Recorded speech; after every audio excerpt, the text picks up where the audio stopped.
Olá, turma.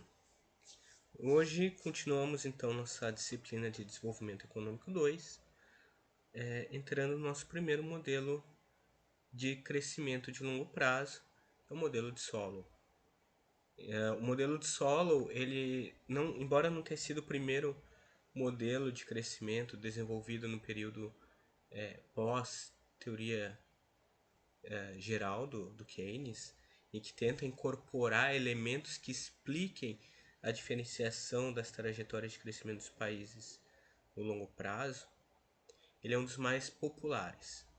E mais que isso, seu criador, o Robert Solow, ele, por esse trabalho, ele veio a ganhar o Prêmio Nobel de Economia. Então, o modelo de Solow ele vai ter dois tipos principais. O primeiro deles é a sua versão onde não há inclusão de progresso tecnológico e onde o crescimento ele vai se dar principalmente através da acumulação do estoque de capital. E o crescimento e a segunda versão com progresso tecnológico. Então a gente vai começar a discutir um modelo simples, que é a versão sem progresso tecnológico. A gente também, depois da aula de hoje, vai haver uma aula suplementar a ela para discutir a chamada regra de ouro, que é uma das relações entre as condicionantes do modelo de Solow com o consumo agregado da sociedade. Depois, na próxima aula, na aula 4, a gente vai entrar na versão do modelo de Solow com progresso tecnológico.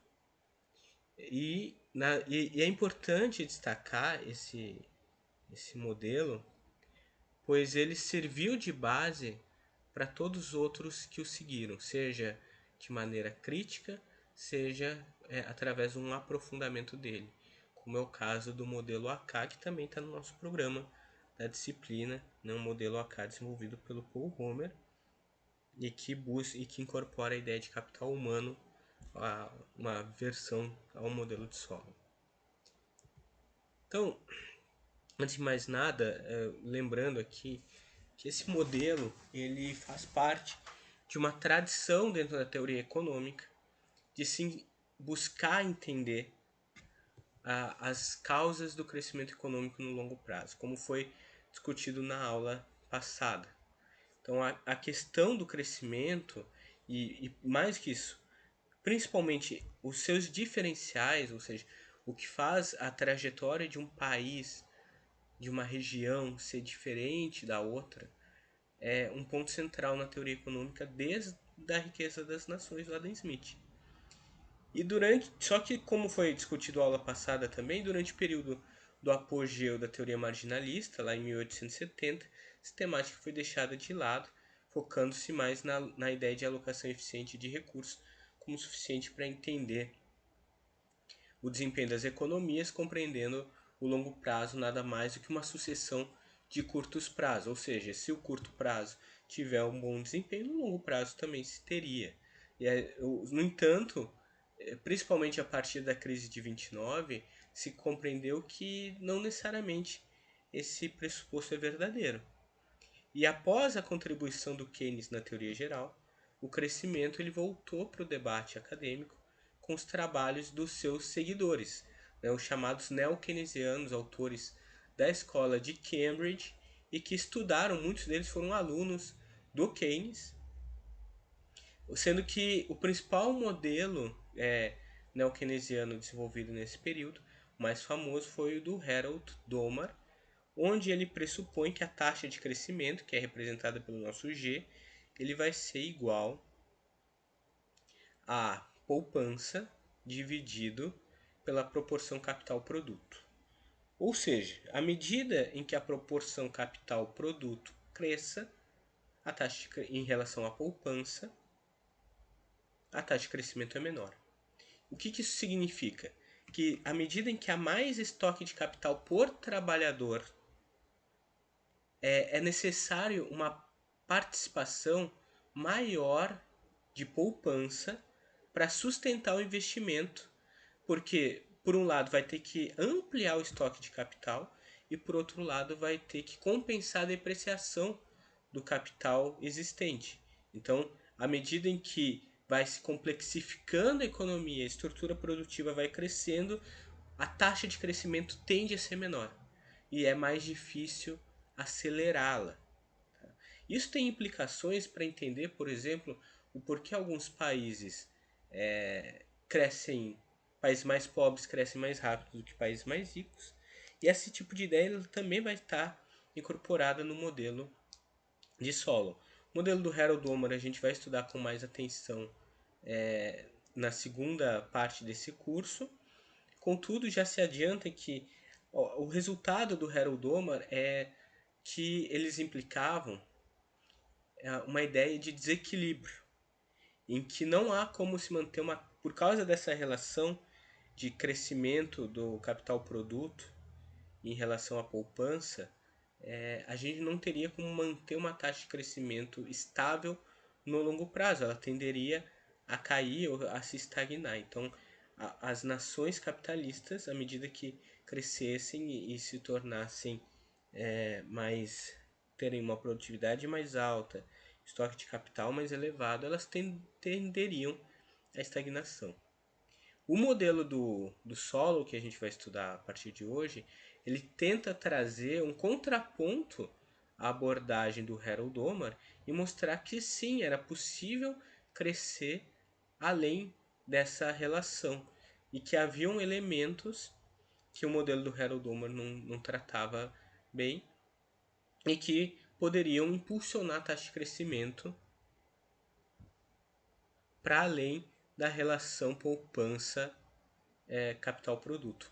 E esse elemento principal do modelo de solo, também já fazendo um adiantamento do que a gente vai estudar, vai ser exatamente uma variável exógena, que é a introdução de novas tecnologias.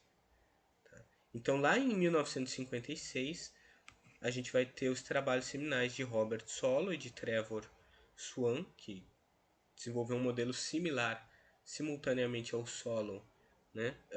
Retomam esse debate do crescimento, dando início aos modelos de crescimento chamados neoclássicos, porque se contrapõe a esse modelo do Harold Homer, esse modelo neo-keynesiano, assumindo alguns pressupostos da teoria neoclássica. Então, em 56, o Robert Solow ele publicou um artigo seminal sobre o crescimento e o desenvolvimento econômico, intitulado Uma Contribuição à Teoria do Crescimento, Teoria Econômica do Crescimento. Por esse trabalho e pelas subsequentes contribuições à compreensão do crescimento econômico, o Solow foi contemplado com o Prêmio Nobel de Economia em 87. E esse modelo, o modelo de Solow, ele estuda o crescimento da economia de um país em um longo período, né, no longo prazo, e é um período neoclássico de crescimento pelos pressupostos que ele assume. Ele apresentou como fonte de crescimento econômico a acumulação de capital, o crescimento da força de trabalho e as alterações tecnológicas. Então, esses são os três principais variáveis do modelo de Solow. Hoje a gente vai estudar as duas primeiras e na próxima aula a gente vai incorporar as alterações tecnológicas. O Robert Solow ele preocupou-se em demonstrar que o produto per capita é uma função crescente da razão entre capital e trabalho.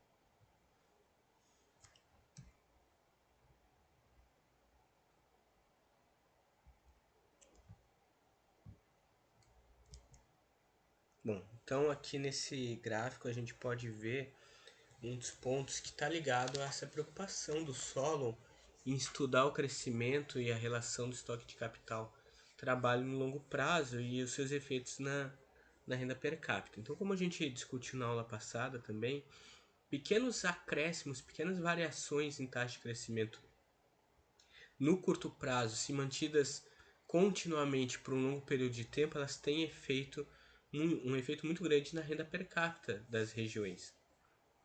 Então, nesse gráfico, a gente tem uma simulação em que mostra como seria a evolução da renda per capita de países que mantivesse uma taxa de crescimento do PIB de 1%, 2%, 3%, 4% e 5% ao longo de 50 anos. vocês podem ver que todos saem da mesma nível de renda per capita e ao longo, mantendo-se uma taxa média de, desses diferenciais, né, que variam de 1 em 1%, a gente tem resultados muito díspares em relação ao nível de renda per capita final alcançado. Então, o país, por exemplo, que cresce uma taxa média de 1% ao ano ao longo de 50 anos, vai ficar mais ou menos no mesmo patamar, estagnado, crescer um pouco, enquanto que o país que cresce a 5% ao ano vai chegar a um patamar de 12 mil né, dólares por de renda per capita, né, partindo aqui de uma renda inicial de $1.000. Tá? Então a gente vê que há uma grande variação do resultado de continuidade de taxas de crescimento médias ao longo das décadas. Esse tipo de situação ela faz com que ocorra em alguns momentos grandes divergências dentro do sistema capitalista. A gente pode observar que, no caso, se a gente comparar a renda per capita dos Estados Unidos e Europa com a América Latina, Ásia e África, a gente vai ver que lá no século XIX, embora Estados Unidos e Europa Ocidental já tivessem uma renda per capita mais elevada, na média ela não era tão mais alta do que da América Latina, Ásia e África. Né? Havia uma diferença mínima entre eles. Né? Claro que havia dentro dos países, né, dentro dos Estados Unidos e da Europa Ocidental, um número maior de pessoas abastadas. No entanto, também havia um grande número de pessoas em situação de vulnerabilidade, né, de miséria. No período, principalmente na era vitoriana, a gente tem uma grande quantidade de indivíduos em situação paupérrima. É só vocês. Eu acho que um exemplo aqui ilustrativo para mostrar essa questão é os livros do Charles Dickens, que é um autor inglês do século XIX que retrata principalmente Londres nessa época. A gente vai ter livros como Oliver Twist, em que mostram como a população, a classe trabalhadora, a classe proletária, era extremamente pobre. Né? Então, a gente tem uma população muito rica, mas a massa populacional desse país era muito pobre. Por isso que essa diferença da renda per capita entre esses continentes não era tão grande.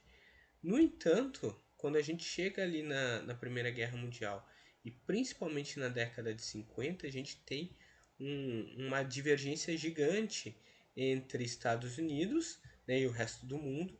A partir da década de 50, os Estados Unidos crescem a taxas muito elevadas. Isso torna efetivamente a nação mais rica do mundo. E a Europa Ocidental também cresce, mas fica um pouco para trás em relação aos Estados Unidos, enquanto que a América Latina, Ásia e África ficam estagnadas em nível de renda per capita similares ao que eram no início do século XX. No caso da África é mais preocupante porque fica em patamares muito próximos ao que era em meados do século XIX.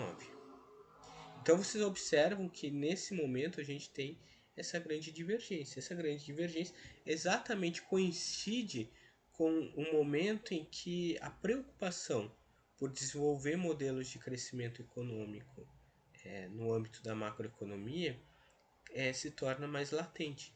E é nesse momento em que a teoria do solo vai surgir para tentar explicar essa divergência entre as nações. Além dos Estados Unidos, a gente tem como casos exemplares o Japão e a Alemanha, que vieram depois a se tornarem também a segunda e terceira maior economias do mundo até a ascensão da China. E que tem também explicações, tem várias explicações para entender isso. Algumas delas o modelo de solo vai dar conta, que diz respeito ao processo de estoque de capital e avanço tecnológico dessas nações. Tá? Contudo, há outros elementos que o modelo de solo não vai conseguir explicar, e que outras teorias vão tentar trazer luz. Tá? Outro ponto que cabe destacar é que dentro desse processo de variação das taxas de crescimento no longo prazo, é mais fácil ter um crescimento mais alto para quem tem um PIB per capita menor. Então, geralmente, países que têm um estoque de capital mais baixo e, por consequência, também uma produtividade de trabalho menor, um nível de produção mais baixo e um nível de PIB per capita menor, quando passam por um processo de incorporação de novas tecnologias e por investimentos no aumento do estoque de capital, tendem a crescer a taxas mais rápidas, crescem mais aceleradamente. Geralmente, países com estoque de capital mais alto, com PIB per capita mais elevado, crescem em um ritmo mais devagar. O importante, como vocês podem ver por esses modelos, não é necessariamente o país mais rico não vai ser necessariamente aquele que tem uma taxa de crescimento mais alta, mas sim aquele que consegue manter uma média sustentável no longo prazo, sem grandes variações, e uma taxa média razoável. Então, foi como eu falei na última aula, os Estados Unidos ele cresceu, a diferença entre o PIB per capita, a taxa de crescimento do PIB per capita dos Estados Unidos e do Brasil desde meados do século XIX até início dos anos 2000 é uma diferença de 0,6 pontos percentuais na média. O Brasil cresceu em média 1,2 por ano e os Estados Unidos a 1,8 por ano. E isso tem um resultado absurdo no processo de manutenção do estoque de manutenção e de crescimento do estoque de capital e da renda per capita. Agora, vocês podem se questionar se há uma pré-condição para que ocorra o crescimento.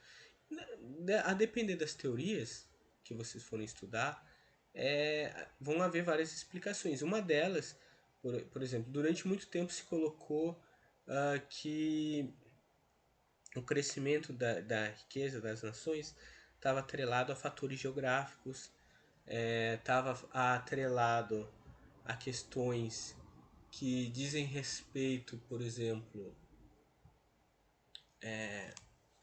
a produtividade da terra, como é o caso lá da teoria do Ricardo e do Malthus, né, o acesso a certos recursos naturais, etc. A gente tem também explicações em que a taxa de crescimento ela pode estar atrelada a questões culturais. Mas a gente, observando a maior parte dos países, e é isso que os modelos vão trazer, eles vão acabar reduzindo essa variação através de aspectos como o nível de investimento, esse investimento para ampliar o estoque de capital e o avanço tecnológico, e o nível de poupança, que são aqui questões de identidade. Né? A gente pode questionar aqui, lembrando, apesar desse modelo partir dos modelos de uma crítica ao modelo keynesiano, cabe destacar se há uma importância maior, né, entre quem importa mais, né, poupança ou investimento.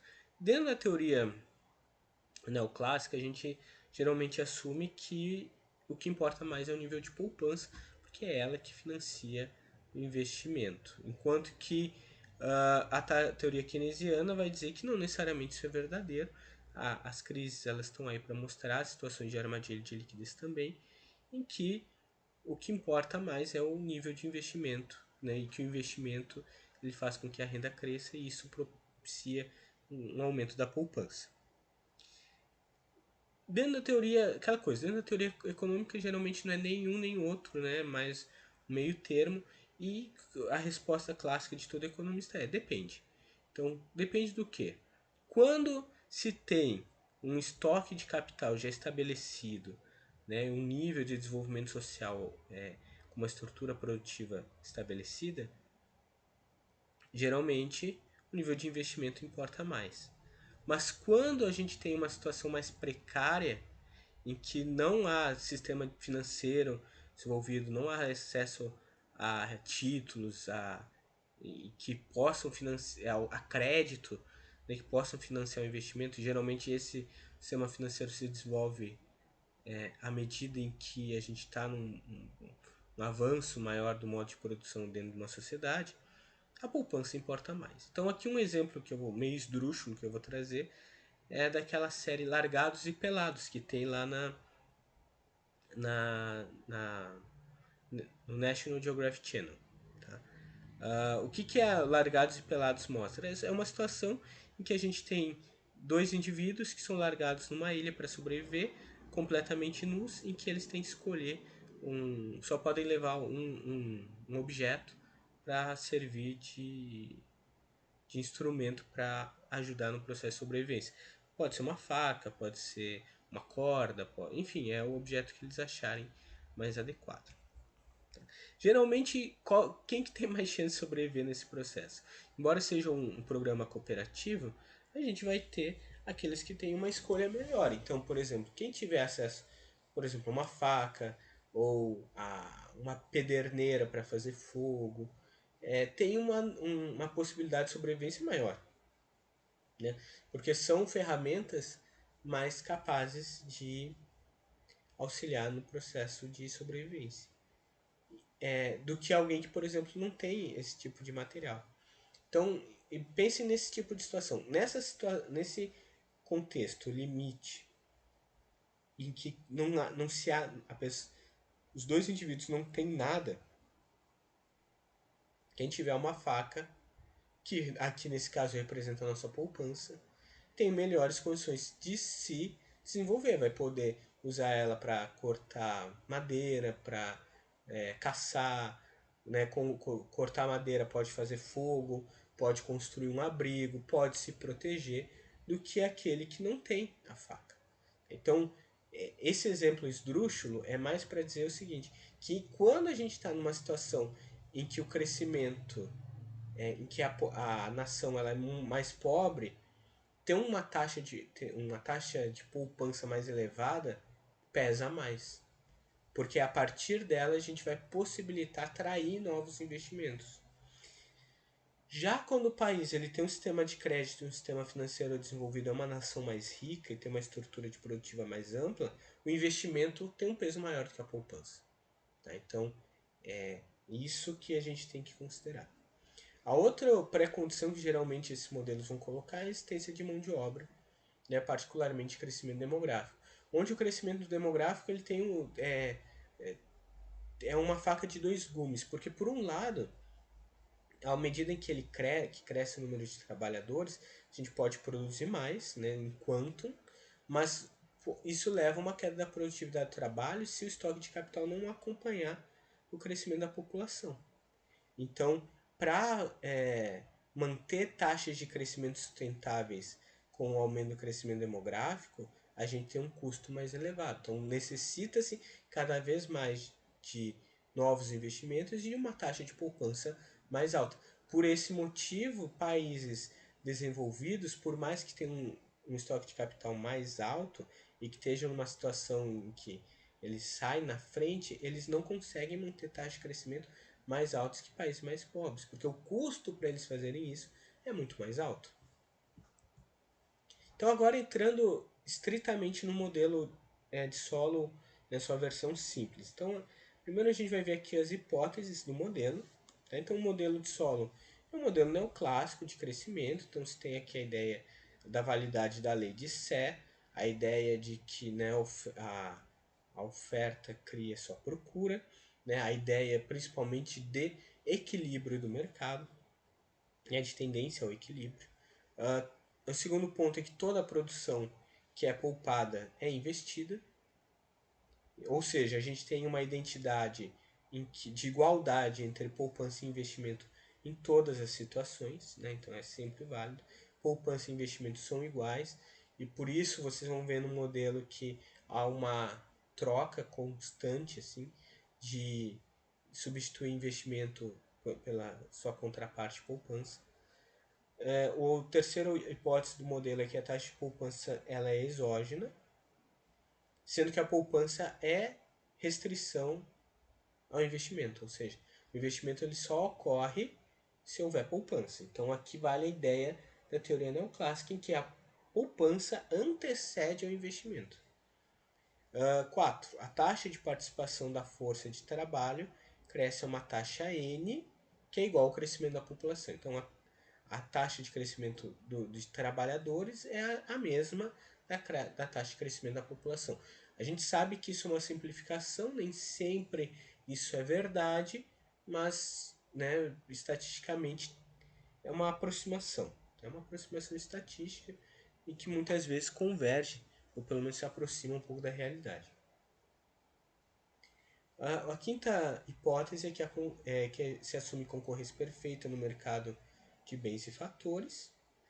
6, né, a gente tem que, por simplificação, é assumido que a economia ela vai consistir de apenas um setor, produzindo um único tipo de bem. Isso para não apontar diferenciais entre setores, diferenciais de produtividade, diferenciais de preço, porque a ideia do modelo é dar uma noção geral de como ocorre o crescimento. Né? E depois disso a gente pode explicar melhor algumas diferenças.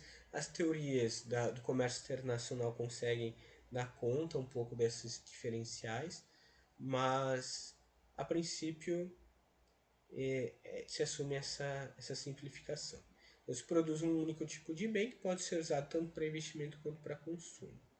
E o PIB, né, a renda nacional, ela vai ser igual ao consumo mais o investimento. Ou seja, se é o consumo e investimento, a gente não tem governo e também assume que a economia é fechada, não tem comércio exterior.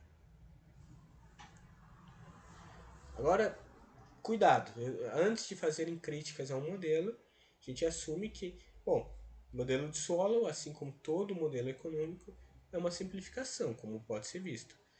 Simplifica a realidade o máximo para tentar capturar um pouco a essência dela, embora às vezes nem sempre isso seja factível, mas em grande medida ele consegue se aproximar da realidade. Portanto, muitos aspectos da complexidade do processo de crescimento de longo prazo são deixados de fora, como por exemplo a questão das diferenças institucionais que outros modelos vão explicar melhor. Sem embargo, a despeito das suas simplificações, ele consegue trazer luz às trajetórias de crescimento dos países. E nas palavras do próprio Robert Solow, é colocado que toda teoria ela depende de hipóteses que não são totalmente verdadeiras. Que a faz teoria. Sem as simplificações, a gente não tem teoria. Então, a arte de bem teorizar é fazer as inevitáveis hipóteses simplificadoras de maneira que os resultados finais não sejam muito sensíveis, ou seja, que não fujam tanto da realidade. Tenham pequenas diferenças, mas no cômputo geral se aproximem da realidade.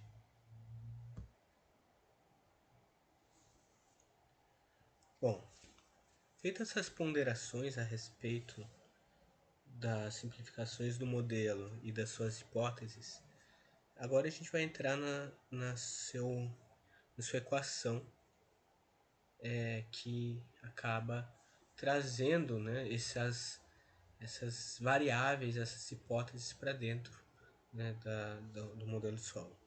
Então o modelo solo ele é construído por duas equações básicas. Primeiro uma função de produção e depois uma equação de acumulação de capital. Os componentes da produção, que compõem sua função de produção, são basicamente dois: capital e trabalho.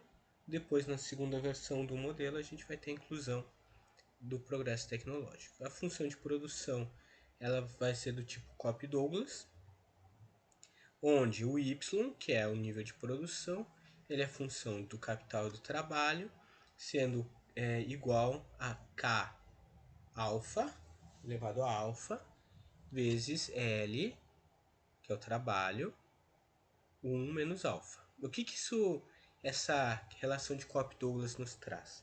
É que existe uma troca entre capital e trabalho. O somatório do alfa ele tem que ser igual a 1. Então, quando se aumenta geralmente capital, a gente muitas vezes substitui trabalho. E o trabalho também ele substitui capital. Então tu tem, não chega a serem substitutos perfeitos, mas a gente tem esse processo de substituição. Tá? Outro ponto dessa função que ela nos diz é que ela apresenta retornos constantes de escala.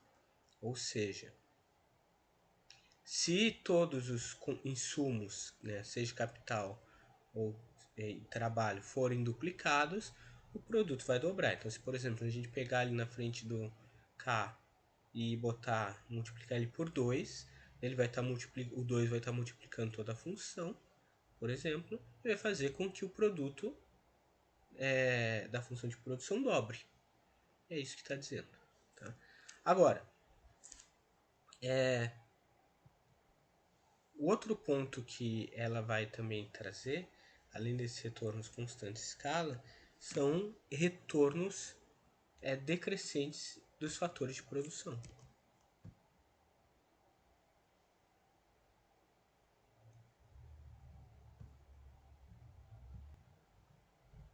Então, se temos, né, retornos constantes de escala, a gente tem também retornos decrescentes em relação aos fatores de produção.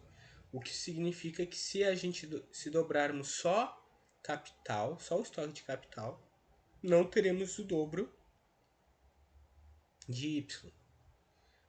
Se só dobrar trabalho, não vai dobrar Y.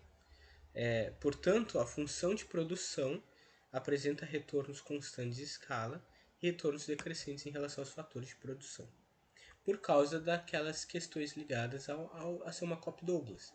Né? Então, essa diferença entre retornos constantes de escala, mas decrescentes em relação aos fatores de produção, ela é fundamental para entender os resultados do modelo de solo, porque isso vai implicar que, sem ocorrer introdução de avanço tecnológico, a princípio, a gente vai ter uma tendência de, a partir de um determinado ponto, a gente ter uma estagnação da taxa de crescimento, né, que a gente vai chamar, já adiantando o ponto, um dos pontos que a gente vai estudar na aula de hoje, o chamado ponto do estado estacionário, né, que é quando a gente não cresce mais, ou melhor, cresce, mas sem elevar o nível da taxa média de crescimento do PIB per capita. Né? A gente não consegue aumentar mais a taxa média de crescimento.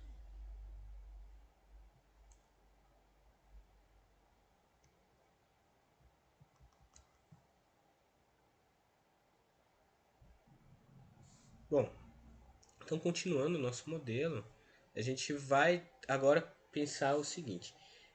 A grande preocupação dos modelos de crescimento não se dão, lembrando, nossa primeira aula, não se refere apenas ao nível do PIB, né? Porque só o PIB por si só não é um melhor indicativo para crescimento, né? Por causa das mudanças demográficas e da distribuição de renda, a gente tem que considerar o tamanho da população também. Então, por isso o modelo de solo ele vai considerar a taxa de crescimento do PIB per capita. Então, o produto por trabalhador, o PIB per capita, ele cresce a taxas decrescentes na medida em que aumenta o capital por trabalhador, pois o alfa ele vai ser menor que 1, ou seja, porque vai haver retornos decrescentes em relação ao fator capital. Então, ao se definir, né, o produto per capita sendo o produto total dividido pelo tamanho da população, a gente vai ter o estoque de capital por trabalhador, né, que vai ser o Y similar ao Y dividido por L. Então, vai ser o nosso estoque de capital por trabalhador. Se a função de produção ela vai ser igual a o Y igual a K alfa, L1 menos alfa, então podemos reescrever o Y como, né, fazendo a substituição dentro desse modelo pela equação acima do Kzinho, a gente tem Y dividido por L, né, o Y por trabalhador, igual KL, que é o capital por trabalhador elevado a alfa, vezes L dividido por L elevado a 1 menos alfa.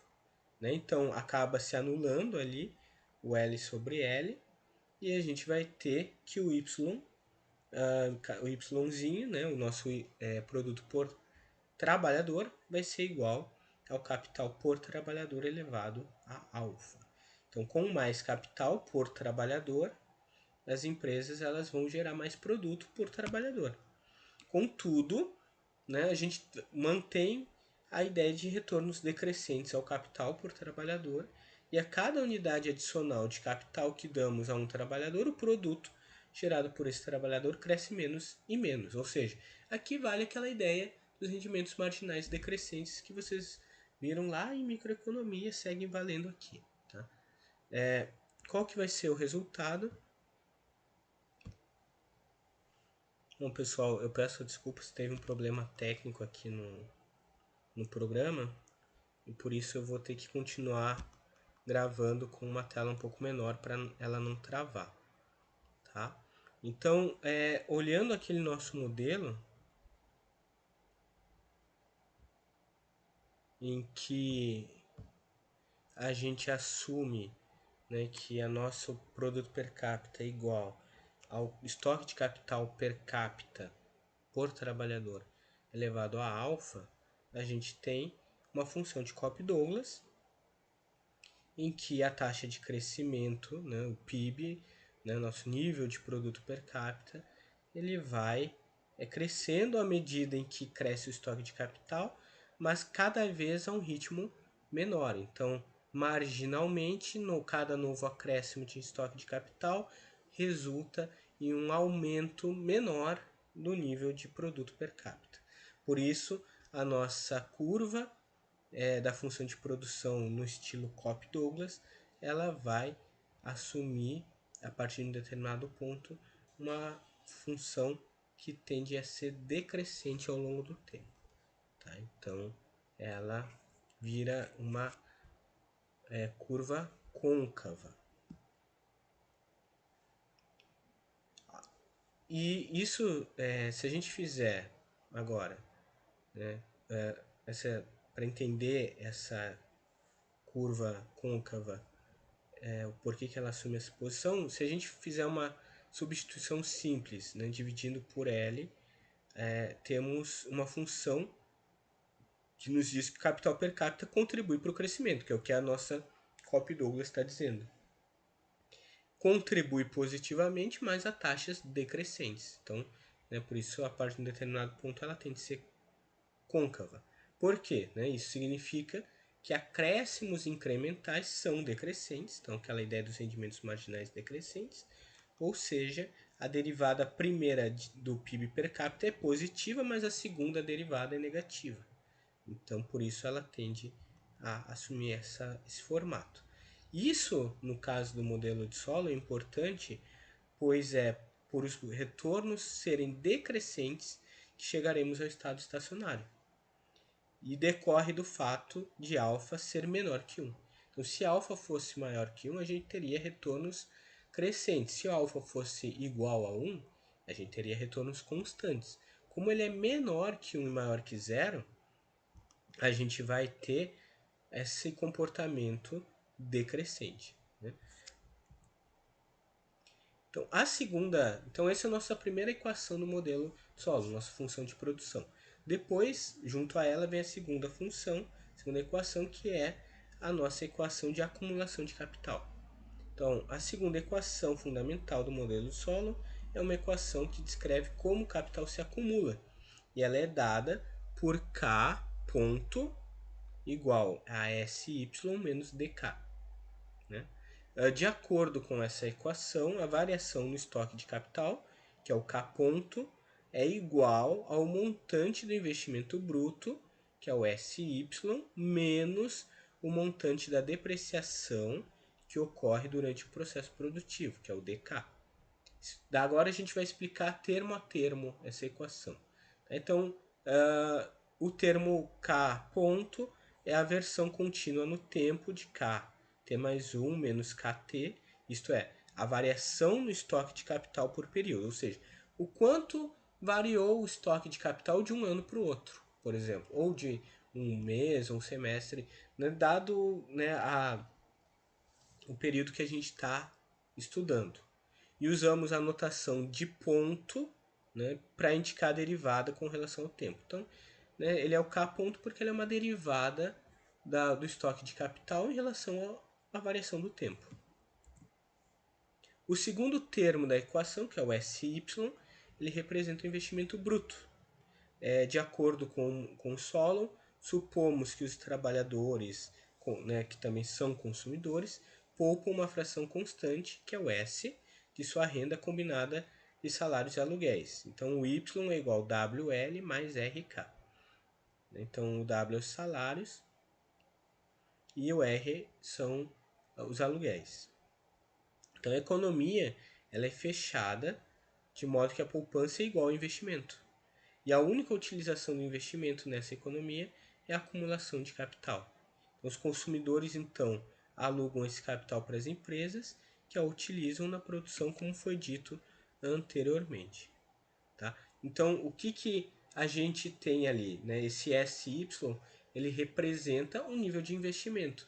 Só que como o investimento ele pode ser, né, por identidade, representado por uma proporção da poupança, que é o S, em relação à renda total da economia, que é o Y grande, então a gente substituir por SY, tá? Que quer dizer o quê? O quanto da renda total de uma sociedade é poupado.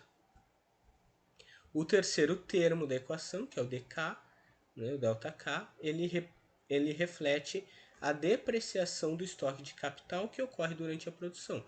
Né?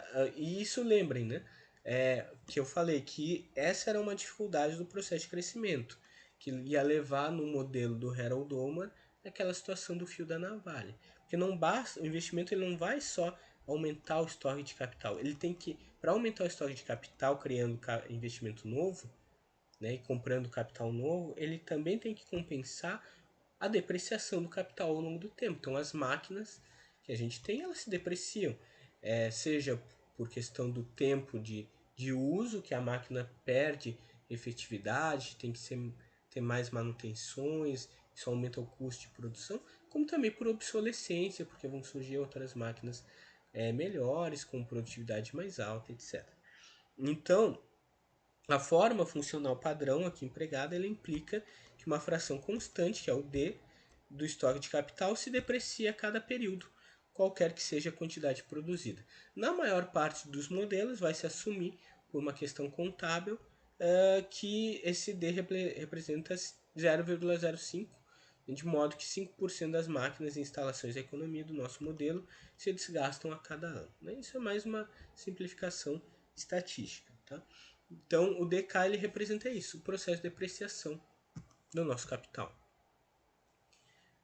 Agora, além do estoque de capital, a gente tem o crescimento dos trabalhadores. Então, o número de trabalhadores, como a gente está analisando per capitamente, ele se acumula a uma taxa constante, onde o L estrela é a taxa de crescimento do trabalho e ele vai ser igual ao L itálico, que é o número de trabalhadores, vezes N itálico, que é a taxa de crescimento da população.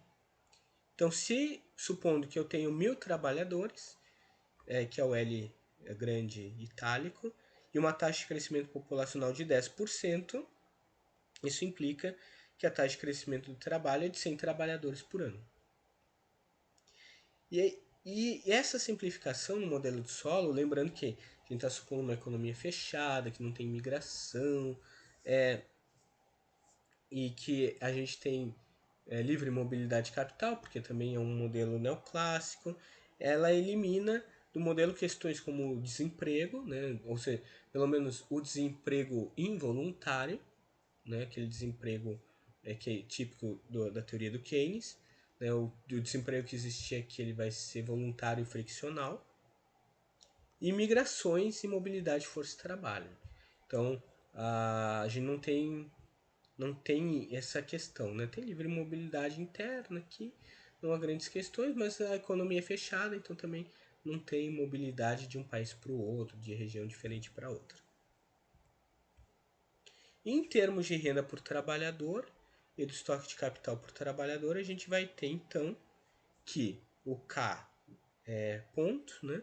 Ele vai ser igual ao SY, que é o nosso nosso investimento, menos o D, mais o N, que é a taxa de crescimento da população no trabalho, vezes K. E o que isso significa? Que para a gente ter um crescimento do estoque de capital por trabalhador, um estoque de capital per capita constante, ele tem que ser pelo menos igual a... O investimento tem que ser igual ao acúmulo a taxa de depreciação mais a taxa de crescimento do trabalho. Ou seja, o nível de investimento de per capita que eu tenho que fazer, ele tem que ser o suficiente para, por um lado, compensar a depreciação das máquinas e equipamentos que eu já tenho e equipar os novos trabalhadores que estão entrando no processo de trabalho. Se eu tiver isso, nessa igualdade, ou seja, nossa variação do estoque de capital for igual a zero, eu estou numa situação em que a minha taxa de crescimento ela vai ser constante. Ela não vai crescer nem aumentar. Então, se eu estava crescendo a 2% ao ano, por exemplo, eu vou continuar crescendo a 2% ao ano. Não vai aumentar. Para que a minha taxa de crescimento aumente, o meu investimento ele tem que ser superior ao meu nível de depreciação do capital e de crescimento da população. Por esse motivo que tem aquele resultado, que enquanto maior o país em relação à sua estrutura produtiva e seu estoque de capital, maior também tem que ser o nível de investimento que ele vai fazer para compensar essas forças depreciativas. E dessa forma, como dentro do modelo o investimento ele sucede a poupança, ou seja, primeiro a gente tem poupança e depois o investimento, também a gente precisa de um nível maior de poupança. Tá? Ou seja, resumindo, se a gente não investe, o capital por trabalhador ele vai cair. Então, esse resultado ele é representado num diagrama que é chamado diagrama de Solow, em que ele busca resolver um modelo, né? O diagrama tem essa função, busca entender como variáveis se relacionam e tentam colocar as variáveis endógenas em função das variáveis exógenas. Então, o que o diagrama de Solow vai fazer basicamente? Ele vai combinar as duas equações, a equação da nossa função de produção e a equação da nossa taxa de crescimento do estoque de capital, tá? Para mostrar como elas interagem. Então, como o y, né, o y per capita, ele é igual a um k per capita elevado a alfa, e a gente pode substituir esse y pequeno, y per capita, dentro da equação do estoque de capital, e a gente vai ter o k, né, k ponto igual a sk alfa menos d mais nk. Então, o sk alfa no lugar lá do a nossa renda per capita, em que SK alfa contribui positivamente e D mais NK contribui negativamente para a acumulação de capital. Então, o K ponto é nosso e o K ponto, que é a variação do estoque de capital, ele vai ser a nossa principal variável endógena. Olhando aqui dentro do nosso modelo, representando graficamente ele, a gente vai ter o seguinte: no eixo vertical a gente tem o PIB per capita, no eixo horizontal a gente tem o nosso estoque de capital por trabalhador. Tá?